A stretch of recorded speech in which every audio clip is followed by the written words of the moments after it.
Plain Spoke Cocktail Company from Madison, Wisconsin. And I'm coming to you from our tasting room on King Street. We're one block off the Capitol Square down here. I wanted to talk to you a little bit about our mojito, but before that, I wanted to let you know a little bit more about our company. Plain Spoke launched in the summer of 2018 as one of the first portable canned cocktails available to actually use 100% real juice and real spirits in the cocktails.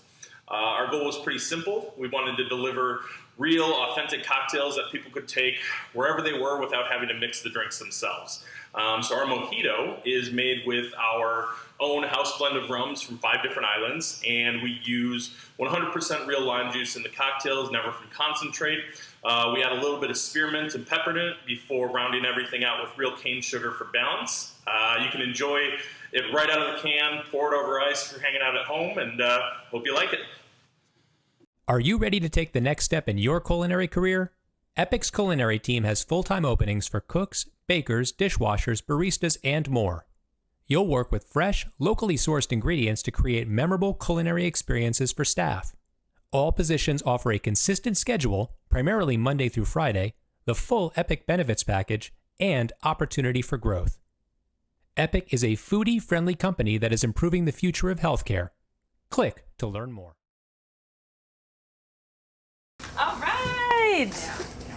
Thanks to Sitka Salmon Shares, Plain Spoke Cocktail Company, and Epic for those video messages that you guys just saw. And thank you all for joining us tonight for Cooking with the Cap Times with Chef Andrew Kroeger. Damn, I already forgot. Kroeger.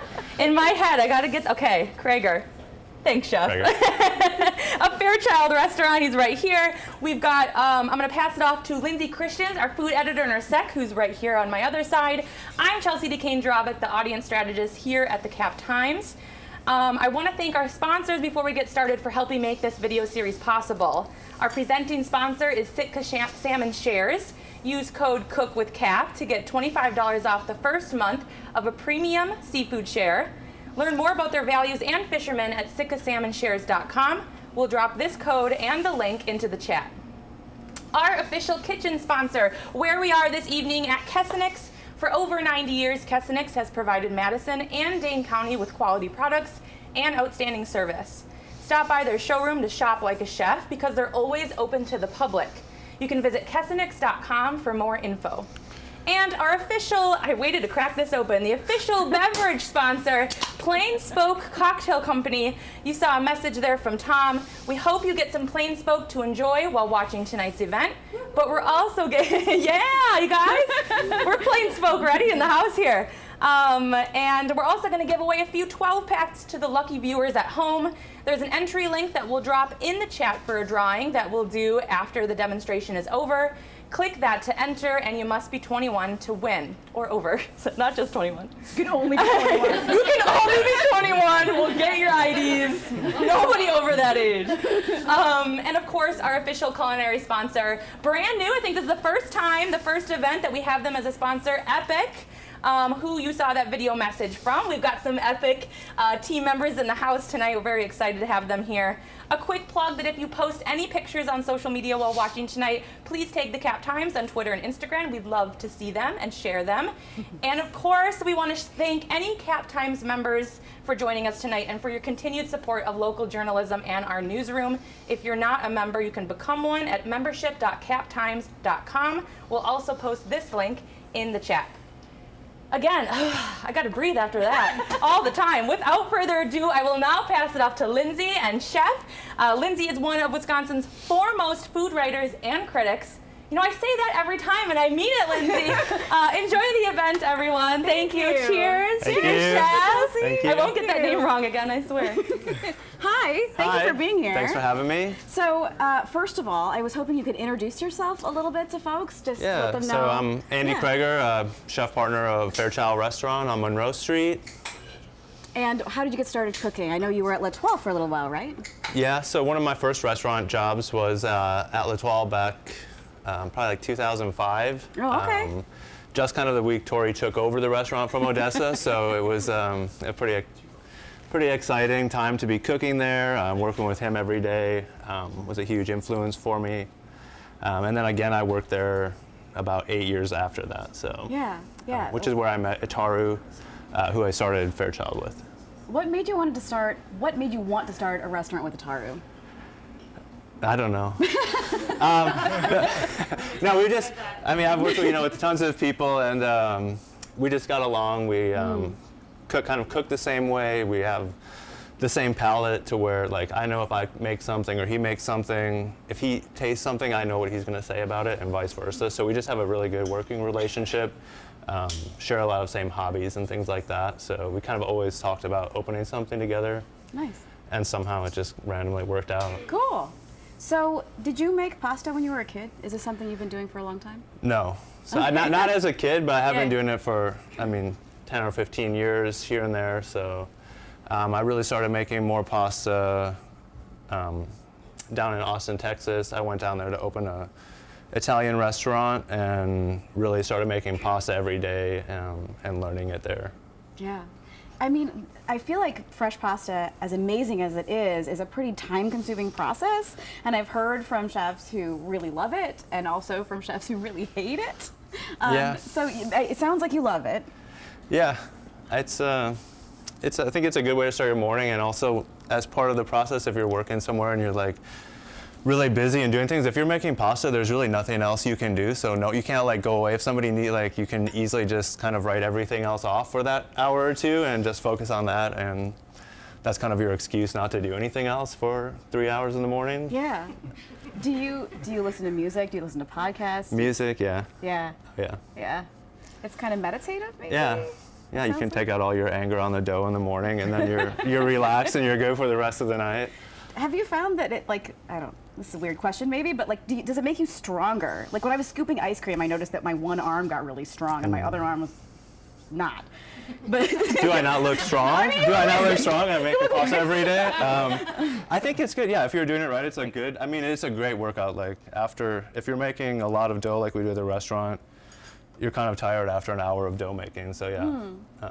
Nice. It's definitely a core workout. If your arms are sore, you're doing it wrong. So yeah, you're using your whole body weight. Obviously, like this little dough ball is kind of small. This is like the home size one. Where at the restaurant, it's like that, a lot Yeah. bigger, and you're working and things like that. So This is a pasta that is made with egg yolks, but I know not all pasta is. right. Why did you choose the one with the egg yolks? I think egg yolks is more of like a handmade pasta. There's some doughs also that don't use egg yolk, but the water and flour method is usually more for extruders, pasta extruders, things like that. So not having that, I kind of started just working with handmade egg doughs, and I've just kind of continued to do that in a couple different varieties. Sure. This dough is what we use for like pappardelle, things like that, for fale, where we have another dough that adds egg whites and other things to it to make it stretchy and more elastic for filled pastas. An extruder is going to give you like a pasta with a hole in it, like bucatini or Yeah, something something like that. bucatini, Yeah. rigatoni, things like Penne. that. So Yeah. just a different style, but Cool. So let's get started here a little bit. all right. Do you want to do the dough first, or do you want to do rolling out first? How do you want to? I think we could probably start with the dough. All right. And again, this dough is for, basically, it's not for stuffing, it won't bend and stretch, so just for cut like pasta shapes like pappardelle, tagliatelle, things like that.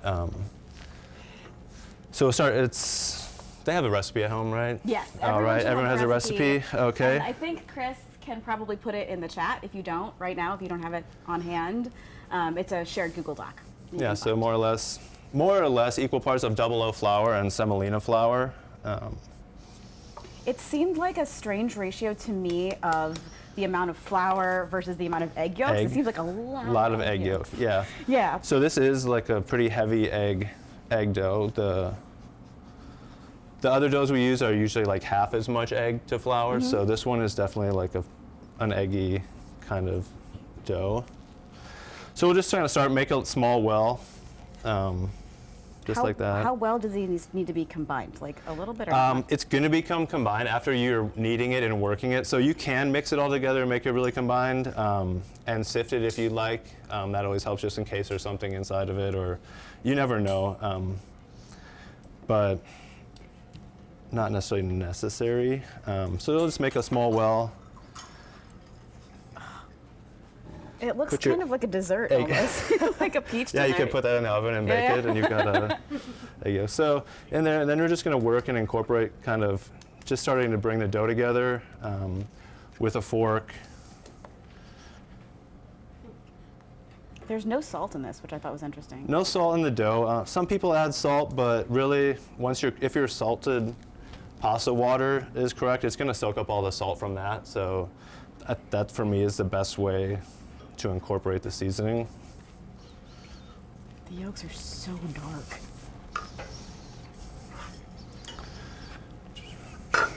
All right.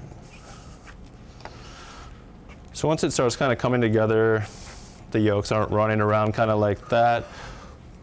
We use like a bench scraper. You could just use your hands if you didn't have a scraper. There's nothing wrong with that. And just kind of bringing it all together. I've given bench scrapers as gifts because they're not expensive, but they're life-changing. Yeah. And I want to say, Kessenich has two. This one is like $3, and this one is $7. I think you kind of have the $7 one, maybe? Looks I like don't it, know. yeah, similar. Anyway, I have like 4 of these at my house. I'm obsessed with them. They're the best tool ever. So I grabbed a couple off the shelves just because I wanted to like say how great they are. Yeah, if you don't have one, get one. Yes, they're so good. All right. Anything with dough, having a bench scraper is essential. Okay, so you get to the point kind of where everything's kind of basically holding itself together on the board, nothing's running around. And then we'll just kind of go in with the hands and start bringing it together. And in this part, it's kind of, depending on what flour you're using or anything, the recipe is just kind of a starting point. You could always have to start adding more flour. A little spray gun of water is always handy. Like in the winter when it's less humid? Yep. And when you're rolling the dough out, sometimes it'll kind of dry out. So I use a lot more water, I guess, than I would adding flour to things usually.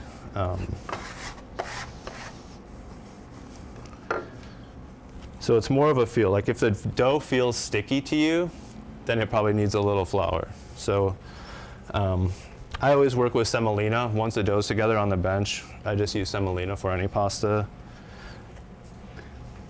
Would you be able to do this with like all-purpose flour or other kinds of flours? Yeah, you can. Okay. It's not going to give the best result, but you definitely can. Because of texture? Yeah, it doesn't have the gluten development as Double O does as AP, but you can definitely. And this dough would be better if you're making a stuffed pasta dough. Double O is better. Like pizza dough, you know, it's so stretchy, so that's kind of what the Double O adds to it. Got it, okay.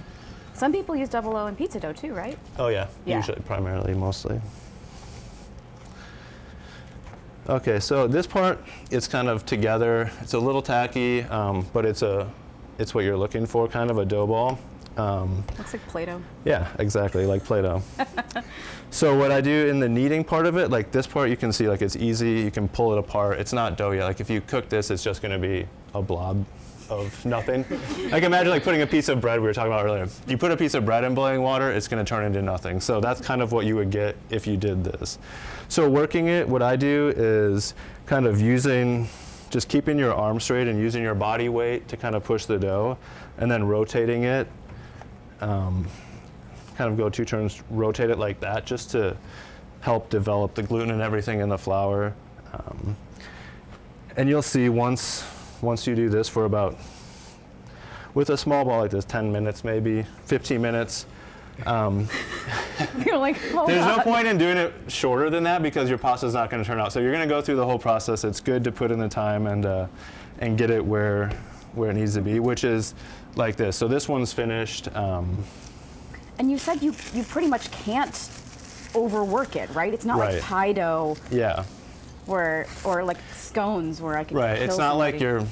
you're baking bread Yeah. or something where you can overwork it really. So don't be afraid of overworking it. So we can see like this, I can pull on it and stretch it and nothing's coming, apart. And it's staying. Right. It's sticky, has elasticity, and looks, just by the outside of it, you can see it looks different. So once it kind of gets that sheen to it, then you'll know when you're rolling it that it's where it's at. And if it dries out while you're rolling, just have your bottle and just kind of give it a couple squirts and you'll be good to go. So it's not going to stick to your board here? It shouldn't. If it's sticking, then it's too wet, and then just add a little bit of flour on the board or to the pasta and then work it. Got it, okay. So this is how-ish many servings are we talking about right now? Like this little ball? This should probably, what do we say, about 4 or 5? Something like that, yeah. 4 or 5 like good size portions. And always feel free, I would recommend too, if you want to double the recipe, that way you're making it once, you can freeze it as a dough ball, or you could make the pasta all the way and freeze the cut pasta too, and just cook it from frozen. So it's kind of a good thing to get ahead on if you want to have it in the freezer and use it. Well, that's sort of what RPs is, right? Like, kind of? Yeah. RPs. Or you can keep it in the refrigerator also, but frozen is fine. Frozen is fine, okay. Yep. And you can go direct from frozen? Direct, yeah, don't thaw it out or it could get weird. So just directly from Weird. frozen, just cook You it. do not want it to get weird, okay. You might regret it. All right, so this has rested. Yeah, so this we made this morning. It's had all day to rest. Just leave it out on your counter wrapped in plastic wrap is fine. And from there, if you have a pasta machine, a crank, by all means use that. Or if you don't, hopefully you have a rolling pin. And if you don't have that, like a wine bottle or something, always works in a pinch. I've done that before, so. And it worked? Oh, it worked great. There you go. And who doesn't have a wine bottle? I mean, Right. really. If you don't have an empty wine bottle at this point in your pasta making, you probably did it wrong. You started wrong. So that's where you kind of need to start with. All right. So just rolling it out and just make sure you have flour down, kind of flipping it over. There's something about the dough and like the consistency of it that reminds me of like things you give to kids, or like the stress balls, like those kinds of things too. Ooh, are we boiling over back here? Just the consistency of it is what it makes me think of. Yeah. You are using a rolling pin. Mine has 2 little handles on the side of it. It was my grandmother's. But it looks like this one might be a little bit easier for you to use your whole hand. Yeah, and you don't have to worry about putting too much force on the handle, so you can kind of Oh, because it could break. keep it even. Yeah, keep it even. Are there days when you're making pasta for the restaurant or something and you're just sort of like, ugh, I don't want to do this today? Like, are there Yeah. Okay. Yeah. Like, are there shortcuts? Are there machines that do this sort of thing? There are, yeah, but I think it's just a different result. So I think this is the best result. So that's pretty much how I've done it. Yeah. There are machines that will do that part. Yeah, if you have a mixer, a big mixer, which sometimes you have to use if you're making a lot. And yeah. I was just remembering like the bread machine craze of like the late 90s, early aughts when everybody had a bread machine because they didn't want to knead their bread. And then everybody gave them away because we didn't use them enough. And the bread wasn't that good. At least mine wasn't. so for this, you want to roll it out pretty thin.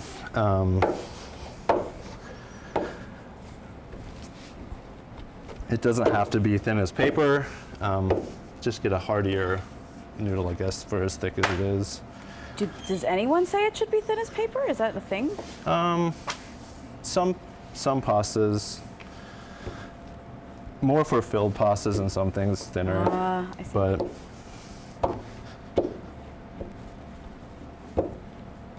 The cool thing is after this process takes a long, your 10, 15 minutes of kneading and then you're rolling out or whatever, like once it cooks, it's like really fast. right, and then you're done. Yeah. Which is why it's nice to have it ahead of time, and all you're doing is heating up one pan, some boiling water, and some cheese, a sauce.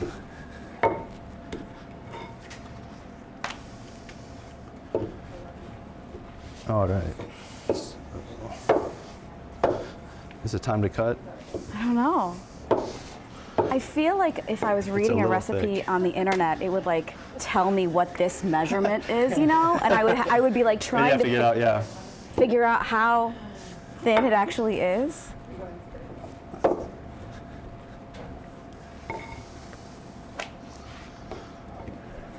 Yeah. So again, this is where a pasta machine or a crank machine helps out a lot. Saves time, but Who taught you originally to make pasta? I kind of just learned on my learn on the own job? for the most part. Oh. Yeah, just playing around, making it wrong, you know, which is a great way to learn. Yeah, If it's and I've just wrong, it's enjoyed edible. it. So, right, yeah. I mean, you can only mess it up so bad. So. All right.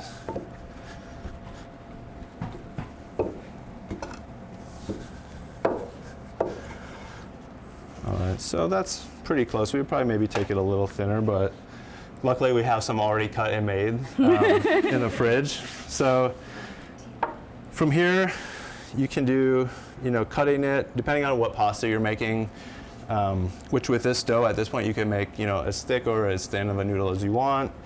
You can make farfalle, and you can trim it. So, and you can save the trim, just hit it with like a little bit of water, put it back into a ball, and you can save it, let it rest, freeze it, do whatever. Farfalle as little bow ties? Yeah, little bow ties. So we're gonna do pappardelle, which, you know, is just basically something like that. And if you're gonna make, say, farfalle, you're just cutting it like that. So you just want like a rectangle like that.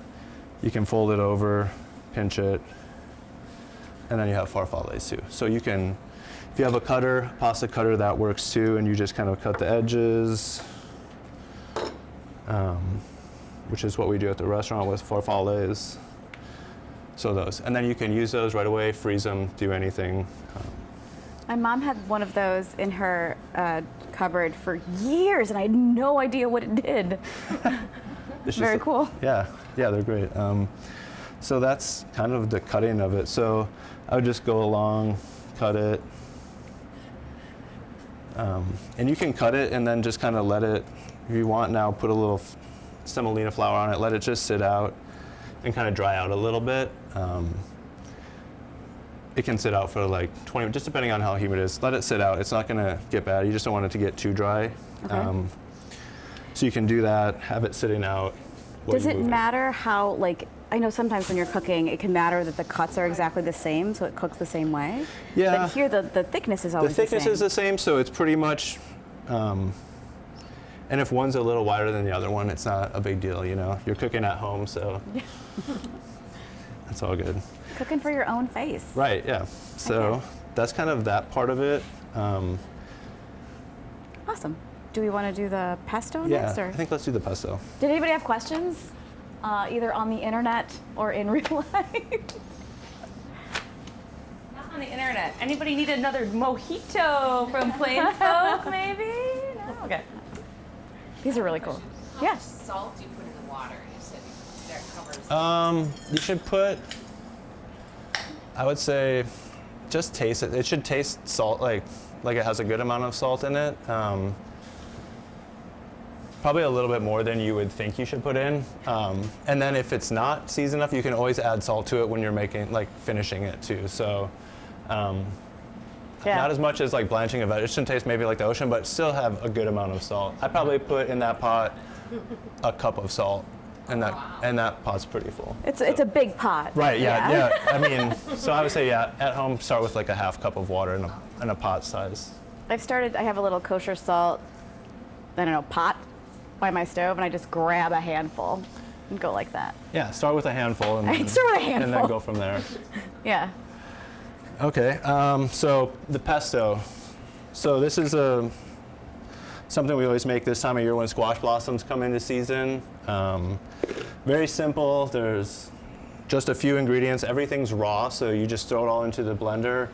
Takes, you know, as long as picking some squash blossoms, which you just kind of peel off of the stem.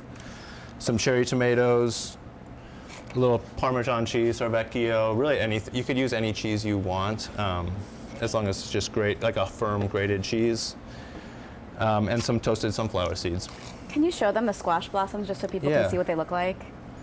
I feel like this is something I encountered later in my life. I didn't know you could Here, cook I have with some these. Yeah. full ones here. Yeah, so they come in bunches. You get them at the farmer's market now. I get them at the Hilldale market from Abuelo's farm. They always have thousands of them. So you just kind of take it, peel off this outer layer like that, and then the stem. This is like the pistil The pollen. stamen. Yeah, these are male flowers, so that's just the pollen right there. You just get rid of that, and then there you go. For a long time, the only way I ever had squash blossoms was like stuffed and fried. Fried? Yeah. Yeah. Yeah. You've seen the fried squash blossoms? Yeah. They're great. And they're really good, but they're so. I tried working with them one time, and they were so delicate, and I was like, well, okay. Yeah, so this is kind of a lighter preparation for it. So we'll start with, I think we said, what, 3 cups of tomatoes? Yes. So basically, I said 4 cups divided, 3 cups in the pesto, 1 cup for the garnish. Yep. Okay, that sounds. And you've cut them in. These are cut in just half. for- You could leave them whole too. We just had them cut in half. So. Okay, cool. Yep, not a big deal. Either way, they're gonna get blended in there. So, garlic, and this is just fresh. Right now, there's fresh garlic at the market, which I recommend using. Not as strong of a flavor, but really good. Yeah. Fresh flavor. So, we're gonna puree this part first. Again, we'll put like a good teaspoon or 2 of salt in there.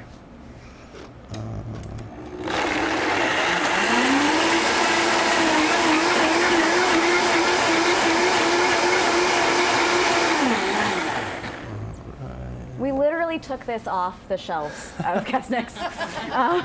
There was supposed to be one back here, and there wasn't, so we're like, well, let's just go shopping in here. And I think they're gonna give it away to one of you at the end of the show. So. Should not say that. All right, so we'll throw all our squash. That's 3 bunches of squash blossoms in there, which is probably like 60 or so. Half cup of our grated cheese. We're using Sorvecchio. Half cup of toasted sunflower seeds. And I think that's it. I've been putting toasted sunflower seeds on every salad because they're so tasty.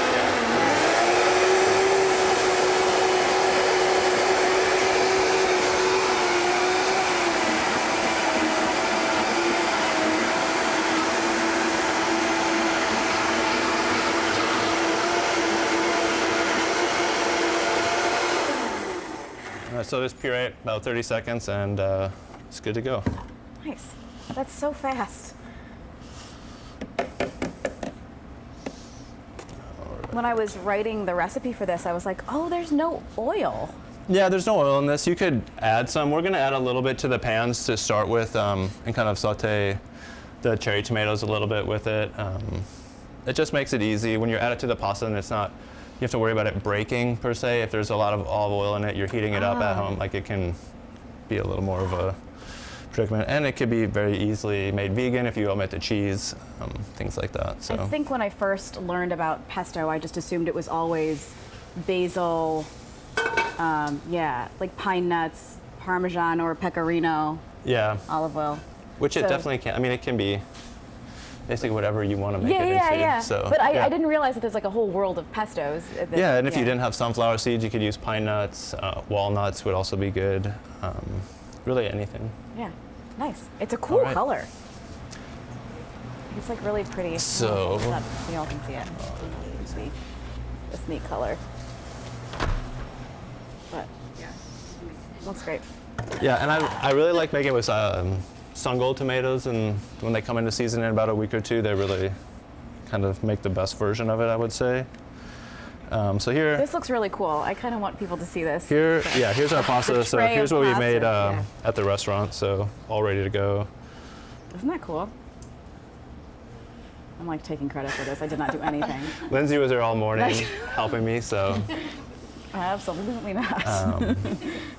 all right, we have some of this. So let's make a make demo some of pasta, it. yeah. All right. So water, salted water at a rolling boil. Drop that in there.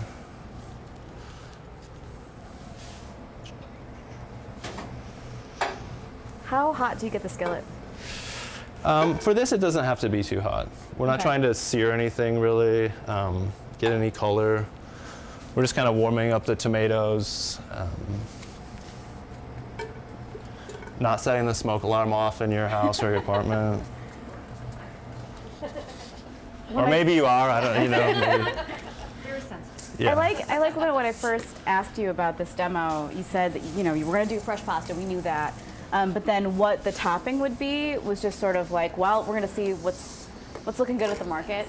And you can really I think you can do almost anything, right? Yeah, and you can do, there's no real rules to it or so much as even a recipe per se. You could just go to market, grab whatever you see there as far as vegetables go or meat, and then just kind of, saute it, throw it together, buy some cheese there, use a couple different kinds of cheese even. Yeah. That's great. Got that going. Will you hand me that basket strainer? This guy, oh. There. It's like, I'm not sure where. Do we need a place for the pasta to go? What's that? Do we need a place for the pasta to go? It's gonna go right in here, and Oh, it's we'll gonna go right in there. we'll need Oh. a plate though. Oh, Somebody. somebody want to volunteer their plate? All right. Woohoo, thank you. These are gorgeous, actually. They're really pretty. Our place settings get more elaborate every month. I kind of love it. The cherry tomatoes are bursting a little bit. Yeah, just a little bit. Yeah.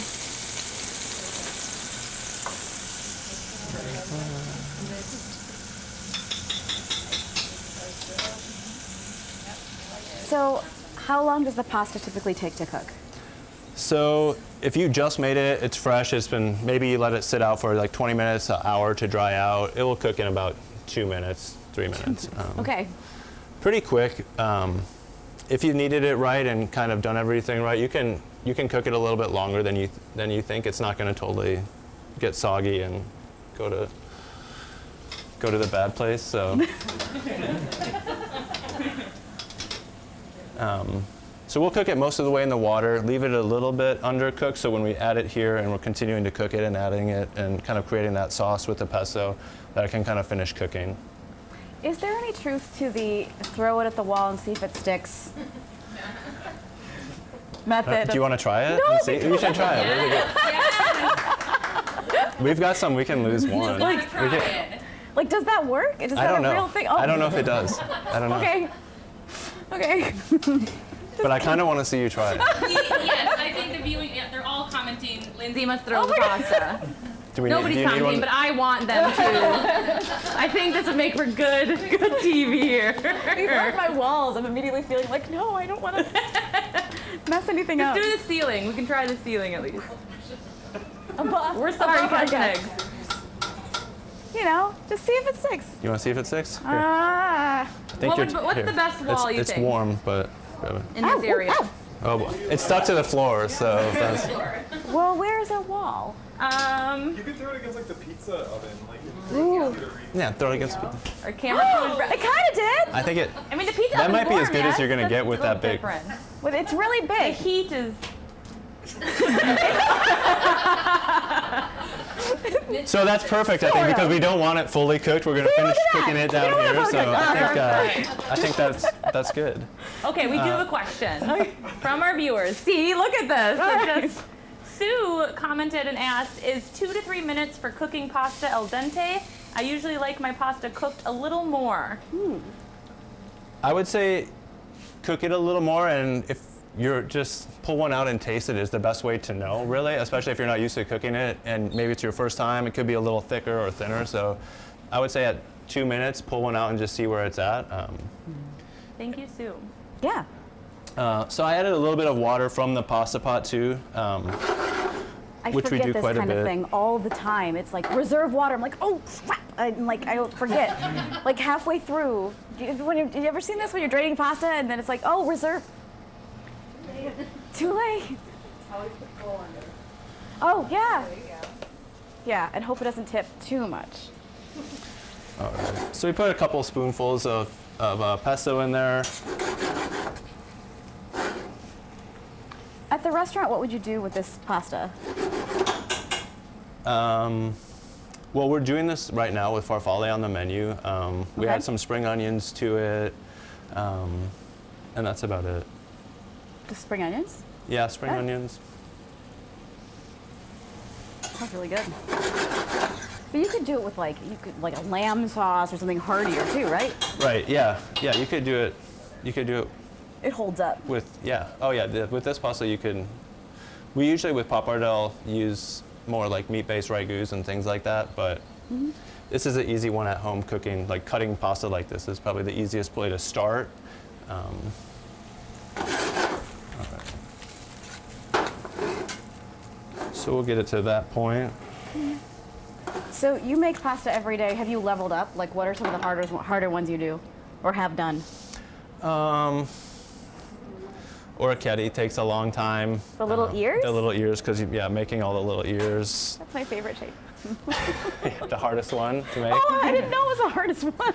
All right. When I knew it was my favorite shape. No, that. So we'll add a little more cheese here to kind of just bind everything, bring it together.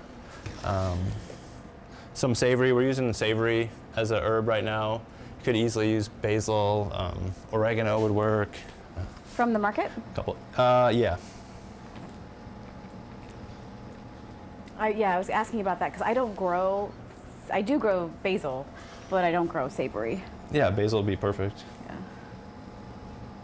in the summer. So throw a little of that in there.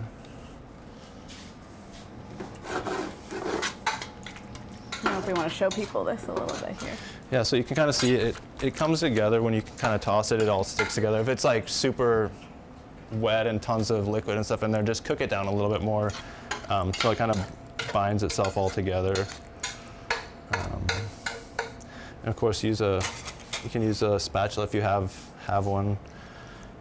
Just kind of get it together in the corner of your pot there. And if you want more sauce, just add more sauce. Some people like a lot of sauce, a little bit. So just kind of your personal preference there. This is barely cooked. It's just sort of warmed up, right? Yeah, exactly.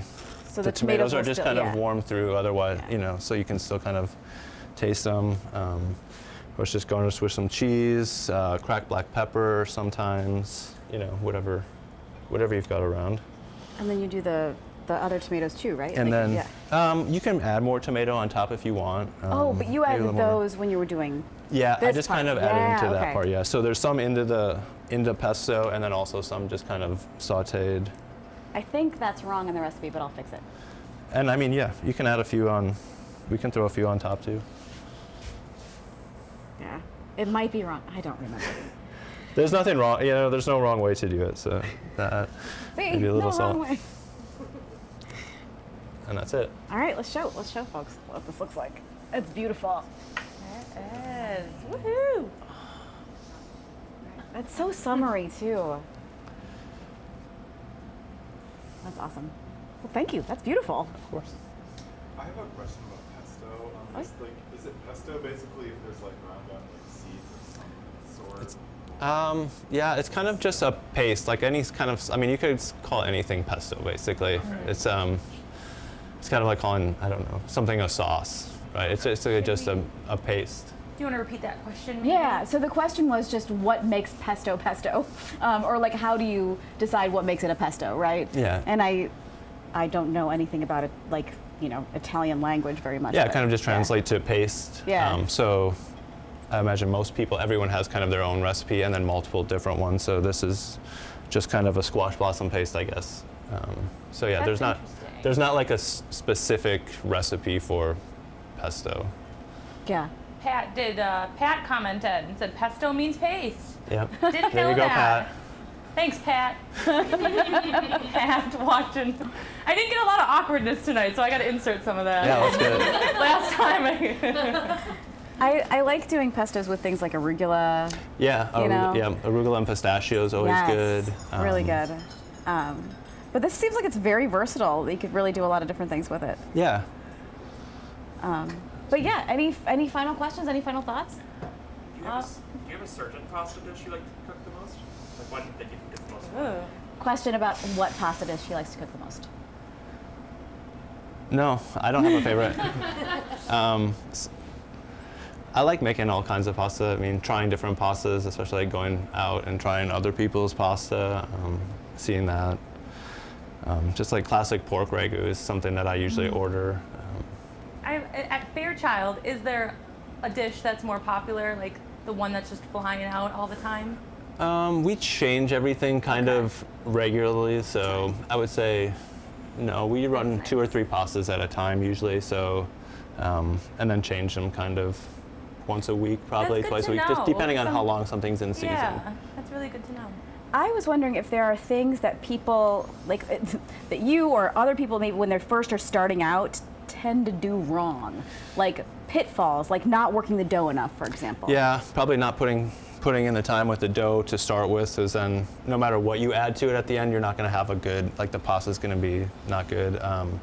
Adding too much pasta to too little of water. I do that. Which I do every year at Yeah. Christmas at my parents' house. So that's always a ruiner for everybody. But yeah, I would say that always, like adding too much pasta to too little of water is never going to be good. We have one more. Pat is in this. He's invested now. He came back and said, "You're welcome," about the pesto paste. But he said you can make it pesto from just about anything. You can blend in a mortar and pestle or in a blender. And then he said, in Liguria is the country, yes? Okay. It is always ground by hand, not a blender. Yeah, and there's Yeah. reasons for that. It has to do with oxidizing and Yeah, so you'll see that like that basil, it takes on a really dark color, which some Yes. people think is bad. Oxidation is always looked at kind of as bad when it comes to like green vegetables, but it's really not. I've read about why, like whole stories about like I will never go back. I will always make my pesto with a mortar and pestle, and mine is like this big, so I can't, like I physically can't. Like I should get a bigger mortar and pestle if I'm really serious about making my own pesto. Yeah.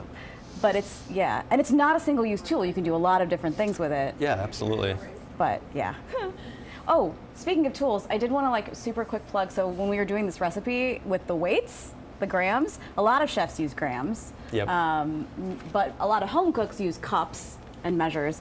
This is like what, 25 bucks, something like this. You can find them even cheaper than this, but this is the one that Kessenich has, and it's great. It looks almost identical to the one I have at home.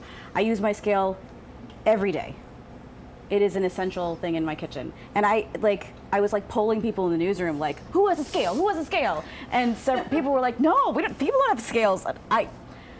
We must change this. Get a scale. If you cook at home, I feel like I'm like home shopping network. Get a scale. But they're so amazing, and they have them here. They have them, all over. But Yeah. essential. Definitely useful for a lot of things. Yes, it will change your baking life. Yeah, absolutely. One pot, just tear it out every time you add the next ingredient. It's amazing. So anyway, I will never go back. Scales for life. Scales for life. Bench scraper and a scale. Bench and then- scrapers and you're- scales. Yes. I like that. But anyway, this seems more forgiving a little bit than the pizza dough I was trying to work with the other night, where I couldn't Yeah. get it to stretch properly and I was cursing. And it was a mess. Much easier than pizza dough. Yes. Easier than pizza dough, easier than sourdough, Yep, easier than sourdough also. which everybody did during the pandemic, right? So, heck yeah. Chris Murphy, our managing editor, is managing the Zoom for our at-home viewers. And he said, for you, Lindsay, I will get a scale. Yay! That's Chris, Big that's deal, amazing. Chris. I'm so happy. I'm sorry I ranted at you. I may need to get one too. I mean, Yes, you sold you it. do. Yes, you do. There's no question. I think everyone should have one, like a cat, Scales for life. right? Just makes life better. Anyway, so that's my soapbox. But yeah, so we're gonna make pasta gonna for the make rest pasta of all for these amazing everybody, yeah. people. Yes, we're gonna make pasta for everybody. Pasta for all. Yeah. Okay. I don't know if Chelsea, you want to step Yay! in? I will just step in and wrap this up for everyone.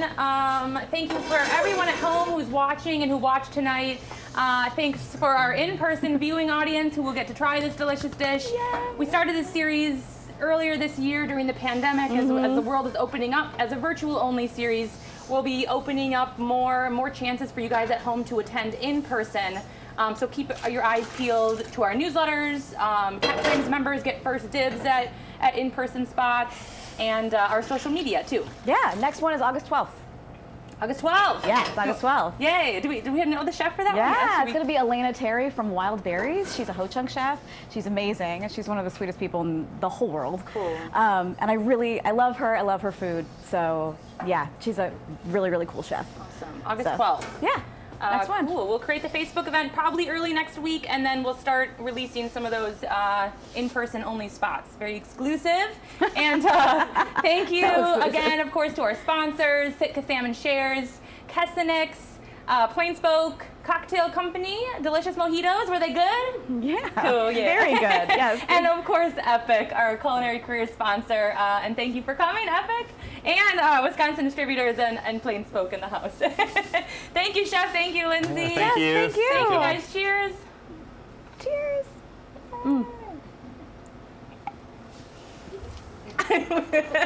Dancing at the end. I love it. I love it. I love doing this whole thing. It's so much fun.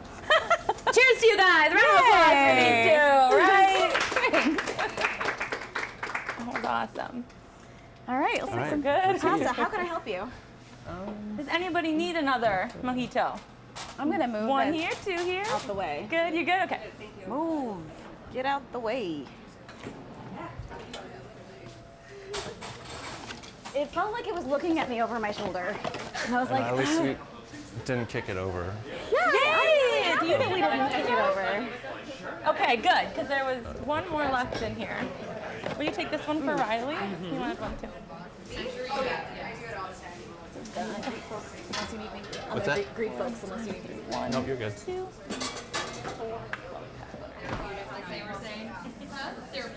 Thank you for coming. Cheers. Yeah, absolutely. I'll give you this one, yeah. Of course. Can I give you the mic? Yay. That was awesome. Yeah, that was great. What's your goal? An hour or less. Yeah. We noticed, especially in the Zoom, it drops off precipitously after an hour. So we've really been trying to keep it really focused. People's attention spans, they are getting me longer. I know. Well, but also chefs will come in and they'll have freaking 4-part recipe, and they're make this part, make the other part, and I'm like, okay, so we're not making a chutney. We're gonna If it's in my car. home cook. Food Network. Yeah. But also it's not a restaurant. We have time. So we've been trying to really keep it focused. People are getting very, very prepared. Yeah. Really nice. Oh, it's small. Well, no, this was actually, he did really well.